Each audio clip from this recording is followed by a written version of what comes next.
ಇವತ್ತು ನ್ಯಾಯ ರಿಮಟ್ ಹತ್ಯೆ ಪ್ರಕರಣ ಕೇಸು ಹೈಕೋರ್ಟ್ನಲ್ಲಿತ್ತು. ಅವನು ಆರೋಪಿ ಈಗಾಗಲೇ 3ನೇ ಬಾರಿ ಜಾಮೀನು ಅರ್ಜಿಯನ್ನು ಹಾಕಿದ್ದ. ಆದರೂ ಕೂಡ ನ್ಯಾಯಾಲಯ ಅದನ್ನು ಪರಿಗಣಿಸಿ ನಮ್ಮ ಫ್ಯಾಮಿಲಿ ವಕೀಲರಾದ ರಾಘವೇಂದ್ರ ಮುತ್ತಿಗೆಕರು ಮತ್ತು ಪ್ರಕಾಶ್ ಅಂದಾನಿಮಠ ಸರ್ ಕೂಡಿ ಅದನ್ನು ವಾದವನ್ನು ಮಾಡಿ ಮತ್ತು ಅದನ್ನು ಇವತ್ತು ರಿಜೆಕ್ಟ್ ಆಗಿದೆ. ಇದರಿಂದ ನಮಗೆ ಒಂದು ನ್ಯಾಯದ ಒಂದು ಗೆಲುವು ಅಂತ ಅನ್ನೋಕ್ಕೆ ನಮಗೆ ಇಚ್ಛಪಡ್ತೀನಿ. ಅದ್ರ ಜೊತೆಗೆ ನ್ಯಾಯಾಲಯಕ್ಕೆ ಕೂಡ ಅಭಿನಂದನೆ ಸಲ್ಲಿಸ್ತೀನಿ ಮತ್ತು ನಮ್ಮ ವಕೀಲರು ಕೂಡ ಮತ್ತು ಮಾಧ್ಯಮ ಮಿತ್ರರು ಡೇ 1ಇಂದ ಏನು 2024-18 ಏಪ್ರಿಲಿಂದ ನ್ಯಾಯ ಹತ್ಯೆ ಪ್ರಕರಣ ಬಗ್ಗೆ ಕಂಟಿನ್ಯೂ ಫಾಲೋಅಪ್ ಮಾಡಿ ಏನು ಜನರಿಗೆ ಮುಟ್ಸಾತಾರ, ಸತ್ಯಕ್ಕೆ ಏನು ಸತ್ಯ ಇದೆ ಅದನ್ನು ಕಂಪ್ಲೀಟ್ಲಿ ಒಂದು ದೇಶವ್ಯಾಪ್ತಿ ತೋರಿಸಿ ಅದನ್ನು ಇಂಟರ್ನ್ಯಾಷನಲ್ ಲೆವೆಲಾಗಿ ಅದನ್ನು ಪ್ರಚಾರ ಮಾಡಿದ್ದಾರೆ. ಅವ್ರಿಗೂ ಕೂಡ ಇವತ್ತು ಹೇಳೋಕ್ಕೆ ಇಚ್ಛಪಡ್ತೀನಿ. ಇದು 3ನೇ ಬಾರಿ ಜಾಮೀನು ಅರ್ಜಿಯನ್ನು ರಿಜೆಕ್ಟ್ ಆಗಿದೆ. ಇದರಿಂದ ಮತ್ತೆ ಈಗ ಕೇಸು ಕೂಡ ಸ್ಟೇನಲ್ಲಿದೆ. ಅದನ್ನು ಕೂಡ ಸ್ಟೇ ವೇಕೆಂಟ್ಗೆ ಈಗಾಗಲೇ ಹಾಕ್ತಾಯಿದ್ದೇವೆ. ಅದನ್ನು ಕೂಡ ಮುಂದಿನ ದಿವಸಗಳಲ್ಲಿ ಆಗ್ಬೋದು ಅಂತೇಳಿ ಹೇಳೋಕ್ಕೆ ಇಚ್ಛಪಡ್ತೀನಿ. ಈಗಾಗಲೇ ನಮ್ಮ ಕುಟುಂಬದ ವತಿಯಿಂದಾಗಲಿ, ನಮ್ಮ ಮಠಾಧೀಶರಾಗಲಿ, ಹೋರಾಟಗಾರರಾಗಲಿ ಎಲ್ಲರದು ಕೂಡ ಕೂಗು ಏನೋ ಅಂದರೆ ಇಷ್ಟೆಲ್ಲ ಬಲವಾದ ಸಾಕ್ಷಿ ಇದೆ.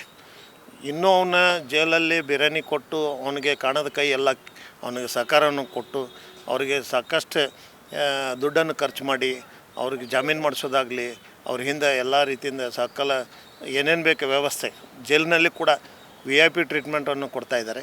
ಇದರಿಂದ ಜನರು ಕೂಡ ನೋಡ್ತಾ ಇದ್ದಾರೆ. ಇಷ್ಟೆಲ್ಲ ಇದ್ದರೂ ಕೂಡ ಇನ್ನೂ ಏನು ಸಾಕ್ಷಿ ಬೇಕು? ಹಾಡಾಗಲೇ ಬೇಕಾದಂಗೆ ಸಣ್ಣ ಒಬ್ಬ ಹುಚ್ಚು ಹುಡುಗ ಕೇಳಿದ್ರು ಅವನ್ನ ಮರ್ಡರ್ ಮಾಡ್ಯಾನ ಅಂತ ಹೇಳ್ತಾರೆ. ಅಂಥ ಒಂದು ಎವಿಡೆನ್ಸ್ ಇಟ್ಕೊಂಡು ಕೂಡ ಈಗ ಕಾನೂನಲ್ಲಿ ಆ ಪ್ರೊಸೀಜರ್ ಜಗ್ತಾ ಇದೆ. ಅದಕ್ಕೆ ಯಾಕಂದ್ರೆ ಕಾಣದ ಕೈ ಕೆಲಸ ಮಾಡಿ ಸ್ಟೇ ಮಾಡಿಸಿದ್ದಾರೆ, ಅವ್ನು ಜಾಮೀನು ಮಾಡಿಸ್ತಾ ಇದ್ದಾರೆ. ಇದು 3ನೇ ಬಾರಿ ಪ್ರಯತ್ನ ಅವ್ರದ್ದು.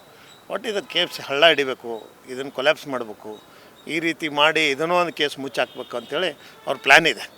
ಅದಕ್ಕೆ ಈಗಾಗಲೇ ಸಾಕಷ್ಟು ಅವ್ರಿಗೆ ಯಾರ್ಯಾರು ಬೇಕು, ಏನೇನು ಬೇಕು ಅಧಿಕಾರಿಗಳನ್ನು ಹಾಕ್ಕೊಂಡು ದಬ್ಬಾಳಿಕೆ ಮಾಡ್ತಾಯಿದ್ದಾರೆ. ಅದು ಭಾಳ ದಿವಸ ಹೋಗಲ್ಲ. ಸತ್ಯಕ್ಕೆ ಯಾವಾಗಲೂ ಜಯ ಇದ್ದೇ ಇರ್ತೈತಿ. ಅವ್ರು ಯಾರ್ಯಾರು ಮಾಡತ್ತಾರ ಅವ್ರು ಅನುಭವಿಸ್ತಾರೆ. ಮುಂದಿನ ದಿವಸಗಳಲ್ಲಿ ಇಡೀ ದೇಶಕ್ಕೆ ಗೊತ್ತಾಗ್ತೈತಿ ಯಾರು ಮಾಡ್ಯಾರ ಏನಂತೇಳಿ. ಅದನ್ನು ಫರ್ದರ್ ನಾನು ಕೂಡ ತನಿಖೆ ಈ ರೀತಿ ವಿಳಂಬ ಆಗ್ತಾಯಿದೆ ಮತ್ತು ಕಾಣದ ಕೈ ಕೆಲಸ ಮಾಡ್ತಾಯಿದ್ದೇವೆ.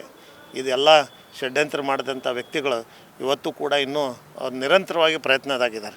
ನಾವು ಕೂಡ ನಿರಂತರವಾಗಿ ಅದನ್ನು ಫಾಲೋಅಪ್ ಮಾಡಿ ಅವ್ರಿಗೆ ಎಲ್ಲಿ ಹಣಿಬೇಕು ಅಲ್ಲೇ ಹಣಿತಾ ಇದ್ದೀವಿ. ಅದರಿಂದ ಬರುವಂಥ ದಿವಸಗಳಲ್ಲಿ ಅವ್ರನ್ನೂ ಕೂಡ ಅರೆಸ್ಟ್ ಮಾಡಬೇಕು, ಫರ್ದರ್ ತನಿಖೆ ಮಾಡಬೇಕು. ಇದರಿಂದ ರಾಜಾರೋಷವಾಗಿ ಏನು ಹಿನ್ನೆಲೆ ಇದಾರಲ್ಲ ಅವ್ರನ್ನೆಲ್ಲ ಅರೆಸ್ಟ್ ಮಾಡ್ಬೇಕಂತ ನನ್ನ ಬೇಡಿಕೆ ಇದೆ. ಅದಕ್ಕೆ ಮರು ತನಿಖೆಯಾಗಿ ಅದನ್ನು ಅರೆಸ್ಟ್ ಮಾಡ್ಬೇಕು ಅವ್ರನ್ನ ಅಂಥೇಳಿ. ಅಂದರೆ ಈ ರೀತಿ ಡೆವಲಪ್ಮೆಂಟ್ ಬಂದ್ ಆಗ್ತಾವಂತ ಹೇಳೋಕ್ಕೆ ಇಚ್ಛಪಡ್ತೀನಿ.